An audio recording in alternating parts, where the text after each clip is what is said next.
Ah, yes, America. Land of the free, home of the brave, and home to a ton of really weird state borders.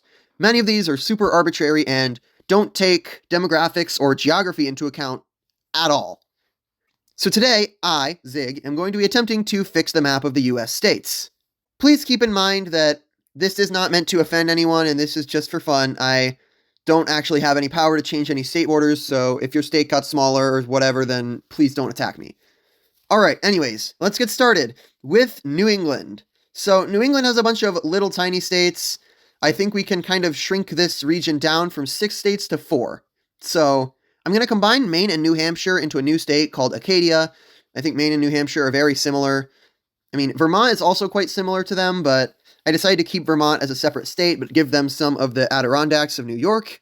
They're probably one of the smallest states by population, and I was being very generous even keeping them in at all.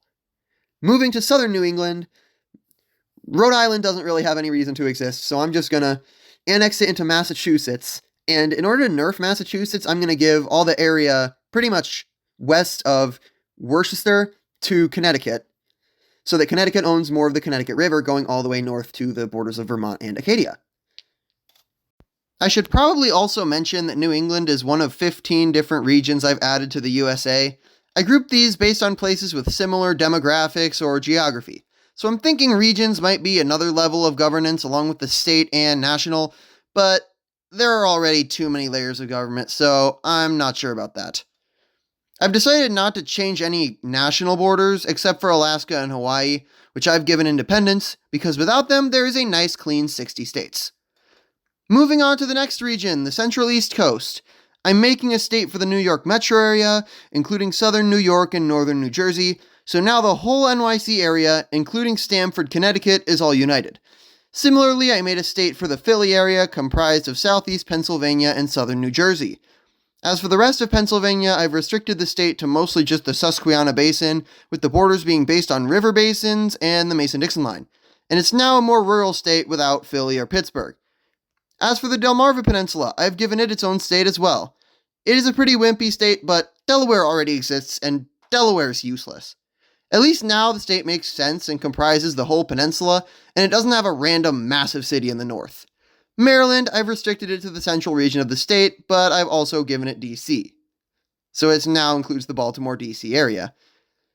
Virginia now comprises this area here, bounded by the Potomac River in the north, the Roanoke in the south, and the Appalachians in the west. Meaning, sadly, Virginia gets nerfed again. But to me, it doesn't make sense for their state to extend all the way to the Cumberland Gap. With that all out of the way, let's keep moving south. Starting with Piedmont, a state in the transition zone between the Appalachians and Atlantic coastal plain, stretching from southern Virginia to northwest South Carolina. I also gave it a coast between the Roanoke and Neuse rivers here. I combined what's left of the Carolinas into one state straddling the coast. Okay, on to Georgia. Atlanta is pretty different from the rest of Georgia, so I gave the greater Atlanta region its own state as well as some surrounding areas so that it won't be so small. The rest of Georgia will be a more rural state in the more swampy south, and I've also lumped in northern Florida and Jacksonville with this one. As for the Floridian Peninsula, I've split it in two, with Florida having Tampa and Orlando, and Gladeland, the southern state, having Miami and the Keys, and being a more Hispanic-focused area. Alright, next up is the Deep South. This first state will extend from Florida to Louisiana along the Gulf Coast, and this next one here includes Alabama and part of Mississippi. I based these two on this split of this territory from history. Next, I made a predominantly black and rural state along the Mississippi River, with the city of Memphis dominating the state. As for Louisiana, I split off the heart of Cajun country from New Orleans to Baton Rouge into its own state, with its western border at the Atchafalaya River. The rest of Louisiana will combine with southern Arkansas to comprise the final Deep South state. Now for what I've called Appalachia-Ozark. I've made two states in Appalachia, one including most of West Virginia plus parts of Kentucky and Ohio, called Kanawha, and then another one further south, here in the upper Tennessee Valley, or in the Smokies, bounded by the Cumberland Plateau to the west.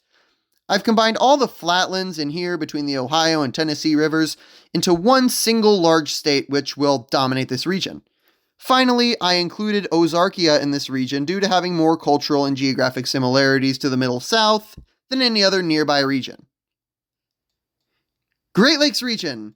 I've put what's left of upstate New York into a new state, Iroquois. I've also made a state in the Cleveland-Pittsburgh area since the area between them is pretty developed. Next up, Ohio, which is centered around Cincinnati and Columbus and the Ohio River, including most of Ohio and a little bit of Indiana. The next state, which I'm calling St. Clair, is centered around the Detroit and Toledo area, has access to multiple Great Lakes, Erie, Huron, and St. Clair, and is meant to be a more urban state than the rest of Michigan, which the rest of Lower Peninsula will be a state combined with parts of northern Indiana. Finally, Chicago. I'm also giving the Chicago metro area a state of its own, including Kenosha, Wisconsin, and Gary, Indiana. Meanwhile, the rest of Illinois can join Indiana, which I renamed to Wabash, being the biggest state in the Great Lakes region by land and being mostly rural dominated. What about the states further north? Upper Great Lakes time! I kept Wisconsin pretty similar to how it is now, except I shaved off some areas in the northwest and gave it Northwest Illinois, including Rockford. Next is the most superior state in the nation, get it? Stretching from Michigan's Upper Peninsula to northeast Minnesota along the Canadian border. For the state of Minnesota itself, I shaved off land from pretty much all sides of the state, but now they got northwest Wisconsin. I did this so that the Twin Cities region is more central in the state. Lastly, I combined the Dakotas, making one very large state stretching to the Missouri River and straddling the Canadian border all the way to Montana. Moving into the heartland of the country now, I made Iowa into what will probably become the biggest agricultural powerhouse in the country, giving it all this land between the Mississippi and Missouri. I gave St. Louis its own state due to being pretty different from all the land around it. And as for Kansas City, I made a kind of weird-shaped state here, mostly with the Missouri River and also including Omaha. Lastly, I made one massive state out here in the Great Plains, mostly corresponding to the area of this Oglala Aquifer, which is underground water that's rapidly depleting, and I combined it all into one state. The biggest city here is Wichita, and the rest is very rural and sparsely populated. Moving southward to Texas, yeehaw! All three states here were carved out entirely from the existing state of Texas. Yep, Texas, you guys have been promoted from state to region. So I have the state of Jacinto in the east, or Jacinto, which is much more green and has Houston, which will dominate the state. Then there's Brazos, which stretches from Dallas-Fort Worth and Austin to Texas Hill Country, the oil-rich Permian Basin, and the Llano Estacado, being the heart of Texan cowboy culture. However, it does not have San Antonio because I included it in the next state, which I called Tejas Nueces, bounded between the Guadalupe River and the Rio Grande River along the Mexican border, being a mostly Hispanic state with San Antonio as the biggest city. I included it with Texas due to it being part of the state in real life and not being dry enough to count in my next region, which is a region I call New Mexico, not to be confused with the real-life state of New Mexico. The states here were once part of the Alta California territory that Mexico ceded to the U.S. after the war in 1848, and are characterized by an arid climate and high Hispanic population. First, there's Picosia, stretching down the Rio Grande Valley from the San Juan Mountains to the Big Bend. I think it's common sense for these guys to get Western Texas because it's so much closer to New Mexico than anywhere else in Texas, both geographically and culturally. Next, I have Arizona, straddling a good part of the Mexican border in the Sonoran Desert, including cities like Phoenix and Tucson. Lastly, here is the state of Mojave, with Sin City, Las Vegas in the middle dominating the state. They have smaller cities like Flagstaff, Barstow, and St. George in the periphery, and they include some scenic natural wonders like the Grand Canyon, Death Valley, and Sedona. Next up, Deseret. Here's Mormon country, dum-da-dum-dum-dum-dum-dum.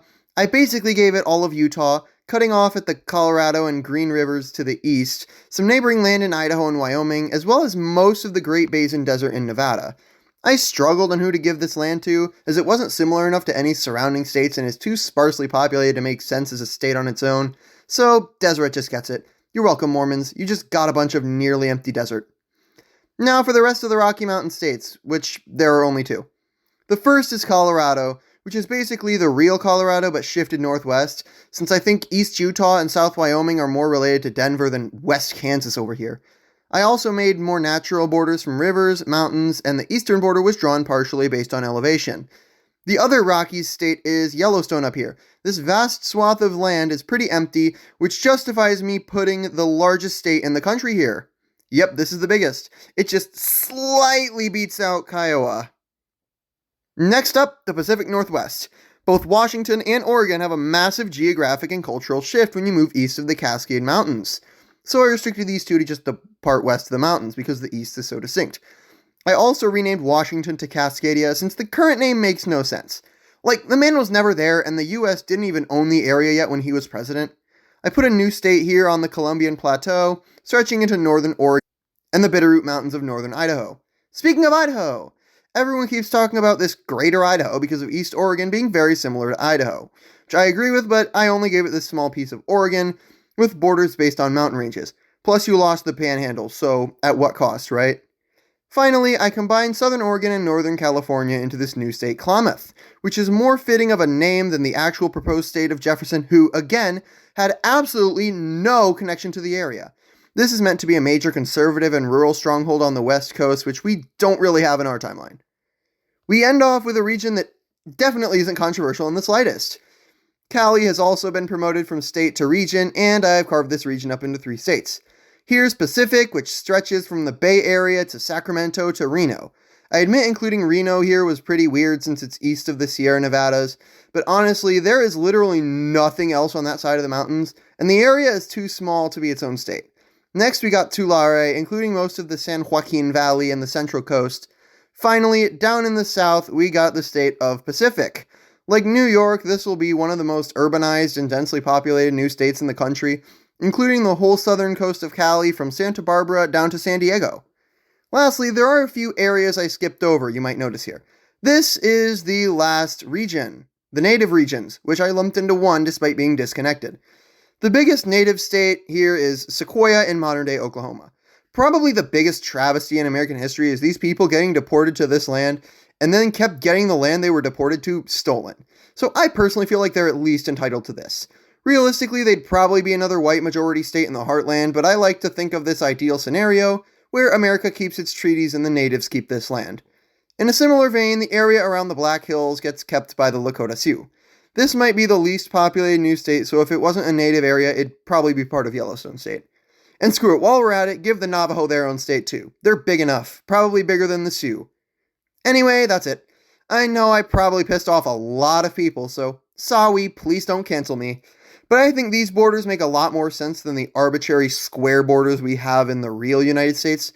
And plus, this is just a fun thought experiment. I hope you enjoyed it. And if you want me to piss off more people, basically, if this video does well, I will do countries next. Europeans, watch out. But before then, I'll get back to making the Nezipon country videos.